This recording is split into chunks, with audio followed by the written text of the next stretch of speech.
കാസർഗോഡ് ബേക്കലിൽ 12-കാരിയെ പീഡിപ്പിച്ചതായി പരാതി. വൈദ്യപരിശോധനയിൽ കുട്ടി പീഡനത്തിനിരയായതായി തെളിഞ്ഞു. ബേക്കൽ പോലീസ് അന്വേഷണം ആരംഭിച്ചു. മദ്രസയിലേക്ക് പോവുകയായിരുന്ന പെൺകുട്ടിയെ കത്തി കാണിച്ച് ഭീഷണിപ്പെടുത്തി പഞ്ചായത്ത് ഓഫീസിന് സമീപത്തുള്ള കെട്ടിടത്തിൽ കൊണ്ടുപോയി പീഡിപ്പിച്ചുവെന്നാണ് കേസ്. 1 മാസം മുമ്പാണ് സംഭവം നടന്നത്.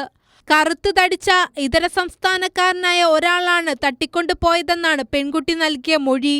മദ്രസയിലെത്തിയ ശേഷം വയറുവേദന അനുഭവപ്പെട്ടതിനെ തുടർന്ന് ആശുപത്രിയിൽ കൊണ്ടുപോയതായും മൊഴിയിലുണ്ട്. ദിവസങ്ങൾക്ക് ശേഷം മൂത്ത സഹോദരിയോട് പെൺകുട്ടി വിവരം പറയുകയായിരുന്നു. ഞായറാഴ്ചയാണ് പോലീസിൽ പരാതി നൽകിയത്.